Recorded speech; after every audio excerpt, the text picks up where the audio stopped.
3DO.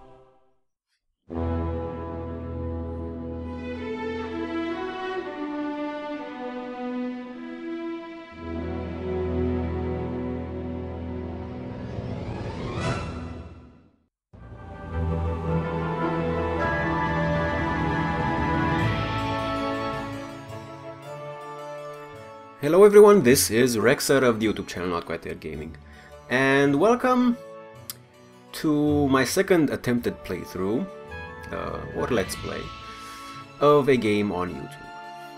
This time it's gonna be an older game, which makes capturing it a lot easier for my aged rig, and also gives me the opportunity to actually know a little bit of what I'm doing. Not a lot though, considering that the last time I've played this game seriously must have been at least 7 years ago. This is a really great classic game, and you already know what it is because it's right there on the fucking screen. So I recently tried to include this into a giveaway that I was doing for my channel, a 100 subscriber celebratory giveaway, and I was slightly disappointed that the winner of that giveaway didn't even include this game in his choices. There were 3 choices and he only really wanted the other 2. I think it's about time that people rediscover Heroes 3 of Might and Magic. I have the complete edition from GOG, and I'm using an HD mod with it, which adds some features, makes it easier to capture on a modern system, and also makes it look not so stretched, which the base GOG version kind of does to the game, unfortunately. I will also be trying to read the text in this game because there's pretty much no voice acting outside of the cinematics, just so I can practice my English. So sorry if you are against that. What are we gonna do actually though with this game? Well, let's do a new game obviously, and we're gonna start with the campaigns. Like I said, I haven't played this game in years and years. Honestly, I have played one map with Necropolis recently, like a year ago or so, which is also the saves that I've been using footage for on my channel when I talk about this game. But I don't excuse me, but I don't really know this game at professional level, and we're gonna have to spend some time reacquainting ourselves, or at least me reacquainting myself with this game and the mechanics thereof. Even so, I have to warn you, this game has a lot of style, a lot of personality. It's very colorful, it's very interesting to look at, but it is not balanced at the same level as a professional esports game. It's a turn-based strategy, and it's an old turn-based strategy. People didn't really care about esports back then, and I think there have been some measures taken to try and take this to a competitive level, but it's basically done with a lot of added rules on top of the game itself, because there are things that are completely unbalanced in this game, like the Necropolis hero that I like to play the most. That guy is banned from tournaments, I think.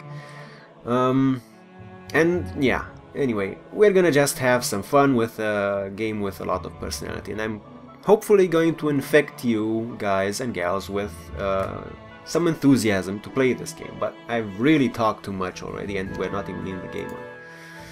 So we're gonna start with Restoration of Erathia, which is the first campaign released Chronological order is probably like you see here, but the first campaign released in the Heroes of Might and Magic 3 base game, vanilla, was Restoration of Erathia, and this is the campaign, sub-campaign, if you will. Long Live the Queen is the first campaign that I've ever played of Heroes of Might and Magic 3. I had no effing clue what this game was when I clicked this, and now I kind of do, so I'm gonna be explaining some stuff to you while we are playing this. Long live the Queen. Our landing has confirmed both our rumors and fears. With the death of my father, Erathia's lands are being greedily divided by her neighbors. That's the campaign. The scenario is to win you must locate and capture blah blah blah. 6th level is the strongest. Your four strongest heroes will travel with you. And we can choose some bonuses. I think this is a first aid tent. Nobody likes first aid tents, who cares? Extra resources and extra units. Difficulty is locked at easy, so this is a perfect scenario for us to get reacquainted with the game. Also, you can do your own campaigns with the map editor if you're so inclined, so keep that in mind if you like this kind of stuff. Anyway, let's get started. Our initial landing has captured a devastated outpost. Information is scarce and unreliable at best. Neighboring citizens have fled their villages. Remaining survivors tell conflicting stories. Evidence points to a Nyan invasion. Rally local militia and train them quickly. Destroy all hostile forces you encounter. Assume the worst. Assume we are at war.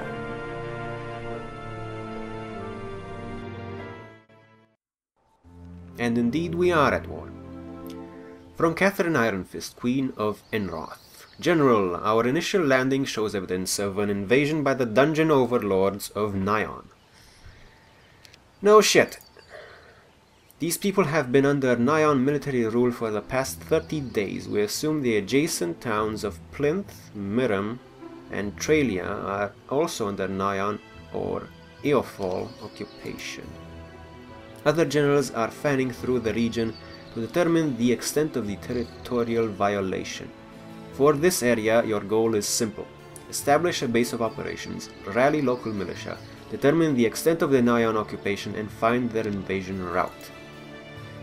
If you can secure their main base of operations, we will be able to quickly eliminate any remaining forces. Good luck.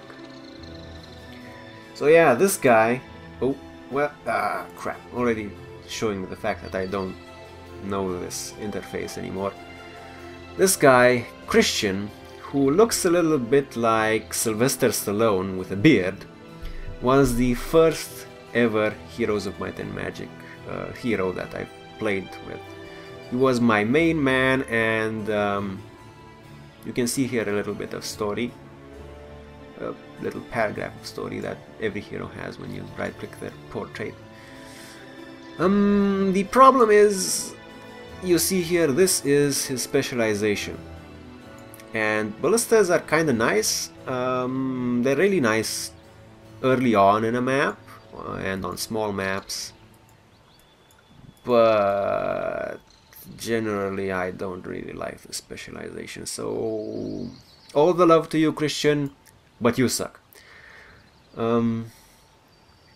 Yeah, and as you can see, the interface is still very vibrant, very colorful, nicely stylized, and the game aged really nicely compared to some other strategy games that you may have heard of or experienced. So that's, I would say, probably the main reason why Heroes of Might and Magic 3 is considered one of the best, if not the best game in the Heroes of Might and Magic series, because it aged well, and because it's old, there has been time to really iron out a lot of things and add a lot of things in, so it's a really feature complete and still relevant graphically game. Yeah, I'm really trying to sell this to you guys, okay? But we really have to play this thing, actually. So I don't like Christian. Sorry. Sorry, man. This is our town, some buildings. You can click on each one.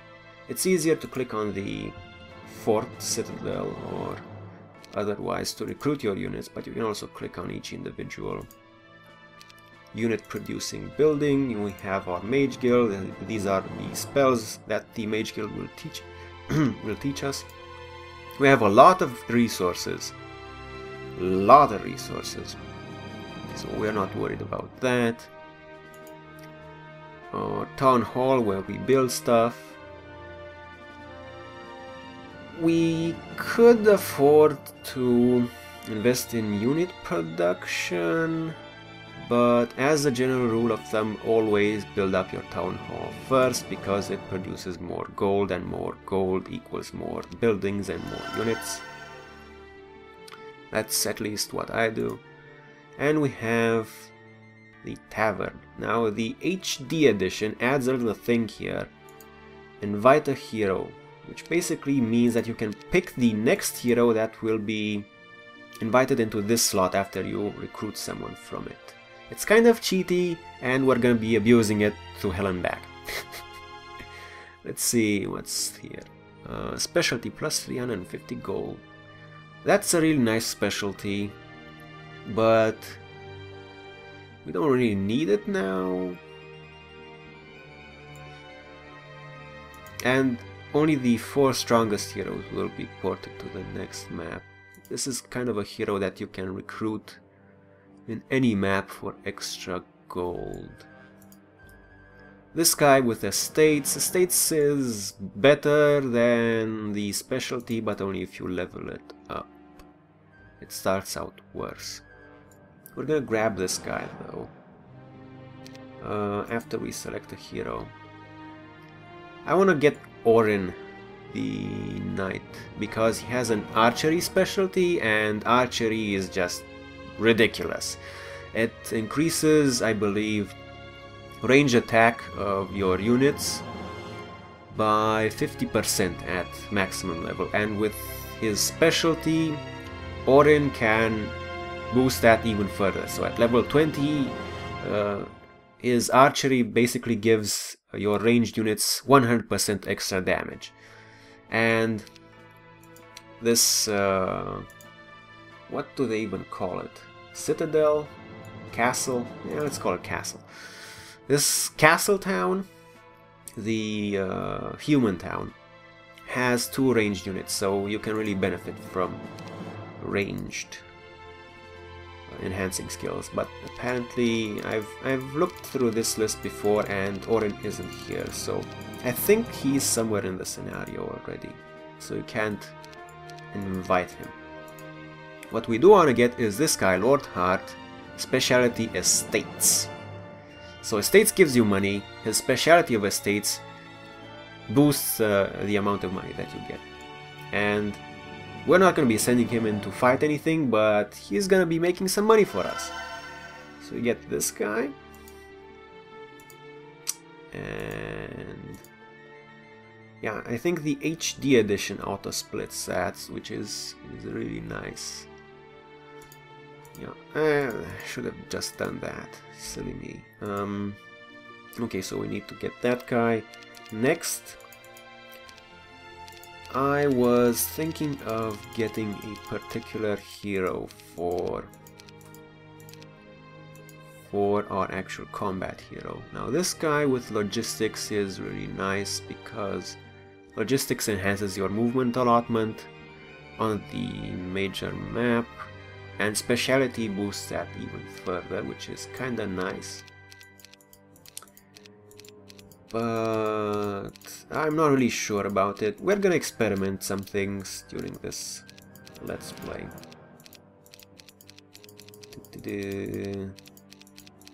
There's one that does that better. Just gotta find them. Oh, No, wrong one. It's an overlord. Dace. I thought Dace wasn't Dace. Another one with gold specialty. Gunnar. Yeah, this is the guy. Gunnar glasses, anyone? Do they want to sponsor this guy? He doesn't really look like he has any eyes. There are 2 pixels that kinda look like his eyes. I don't think he can wear Gunnars. Shame. Okay, so we're gonna buy Lord Hart. We have way too much gold. And we're really investing in heroes for the next scenario. When we export these. Let's see, Lord Hart. Some have said that Lord Hart's departure from Enroth was due to ties with a necromantic cult. But his service to the crown of Erathia has been as spotless as it was to Roland Ironfist before the succession wars. I'm pretty sure he is tied to a necromantic cult. Spoilers! We're gonna give this guy all the units. We're gonna recruit some more units. Archers are really nice. I don't really like griffins that much. Archers and zealots, the range units are really nice. Angels and archangels are really cool. Because you can basically use them to resurrect your troops later on. So we have Lord Hart. When we need to take him out of the castle. Now these troops will join you, so there's no reason not to go in. Yep, we accept. You can also kill them for EXP, but that's kind of counterproductive. At least when the troops are the same faction as you are, because then you can just add them to your army. If they were a different faction and you don't have room, you only have 7 troop slots on every hero, maybe you want to kill them instead if you're also a giant dick, but if they're the same faction, there's really no reason not to accept this kind of an offer. Let's see, so I think these buttons are also added in the HD edition. Let's give him some more troops. And we're gonna send Christian to do some scouting. Disrupting Ray. Okay. Let's get that. Let's see what's there. And we're gonna buy our actual hero, Gunnar. We want someone else with the states as well. There are 4 heroes you can take into the next map. So we want to maximize the amount of money we're gonna get. Armor is kinda nice. I don't really know if it stacks effectively with the specialty. Oh, come on, someone has to have estates. I'll get this guy, but I don't know. Defense, I don't really care for defense that much. Yeah, specialty cure, specialty intelligence. He's a very intelligent fey creature. I forgot what it was. Yeah, I was gonna say something else with an F. Come on, someone has to have. Yeah, you can also have these heroes who give +1 of some resource. These are useful, but again, no real use in leveling them up and taking them to a new scenario, because you can just recruit them there. Especially with this kind of cheaty little feature that I'm abusing right now. Come on, someone has to have estates.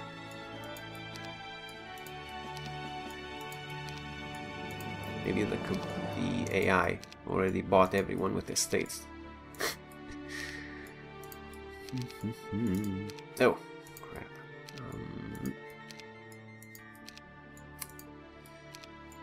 Plus gold. Oh, this guy specialized in skeletons is the guy that I really like to use for necromancers, because skeletons, you can get a lot of them through necromancy, a lot, and a guy that boosts their effectiveness, well, I think you saw my 19k skeleton stack in some of the video snippets that I used on my channel before. Come on, estates. This Let's Play is proving to be really boring even for me. Come on. Plus gold.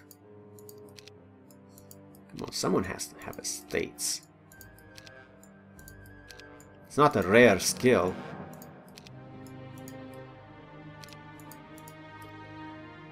This guy has a cool portrait. Darkstorm.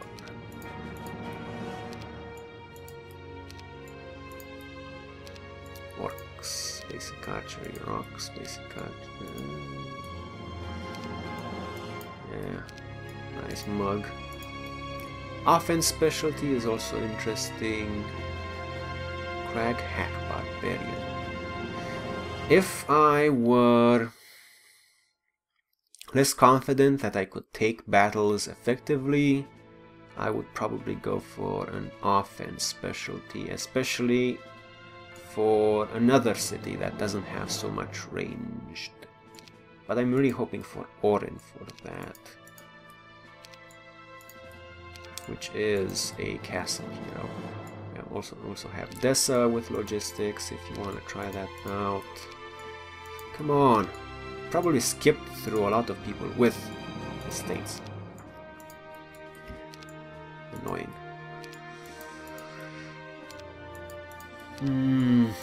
Come on. You know what? I'm gonna edit this part out. Okay, saw that I can't find someone else with estates. So we're gonna get Caitlin, who has the money specialty. Oh, come on. Caitlin. There we go. Get this guy. You can have the troglodytes, sir. Basic estates. Send this guy out to grab his stuff. There you go. Yeah, I should have really gotten that ballista from Christian. Crap. This guy can go adventuring, and we're just gonna grab Caitlin with a random extra. Okay, so we've got our adventuring cadre. Really hoping to get Orin to make it 4 heroes worthwhile taking with me. Let's see. So this guy is our main dude. Generally, I prefer to put the creature with the fastest speed in the middle, so it can have faster response times, flanked by some slower creatures. I think that should work.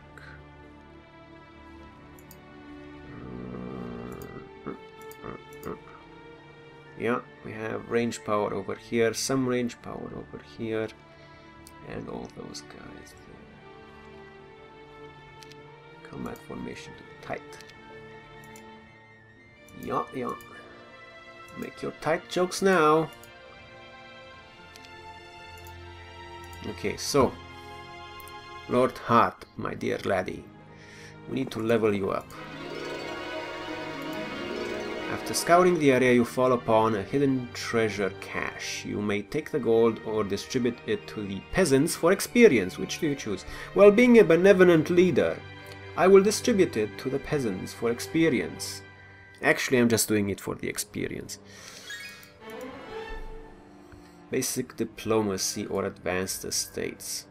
Well, we really only care about his capacity to make money, so advanced estates it is. We got this stuff. It really pays off to have extra scouting heroes in this game, because there's a lot of loose resources that you can get without a fight. Let's see, we have this guy, basic estates, specialty weakness. You're gonna get my ballista for me. There we go, and you're gonna bring it back to this guy when you can. Let's see. Can you take it? Yeah, good.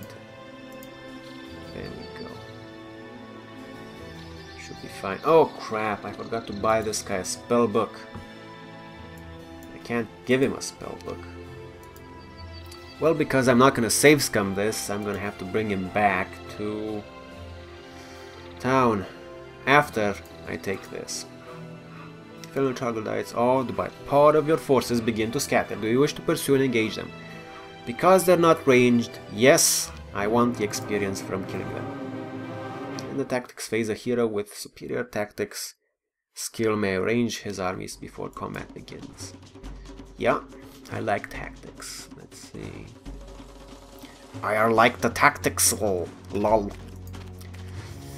Let's see, so we have that. Put this guy here. No.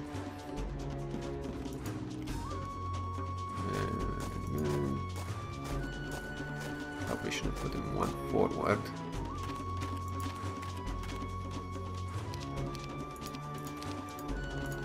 Yeah, start combat. Now you can see the broken arrow there. That means that your ranged attacker does reduce damage to those troglodytes, the enemy creature, because of the range. I don't know what the minimal range is exactly. I think it's something like 6 or 7 squares. So we're gonna have to wait until the enemy comes into range.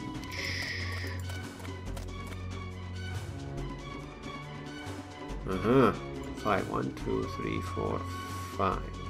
That's... we can defend with that guy. Okay, so see, the arrow is whole, which means we're doing full damage. And he's dead. So yeah, all that planning for nothing.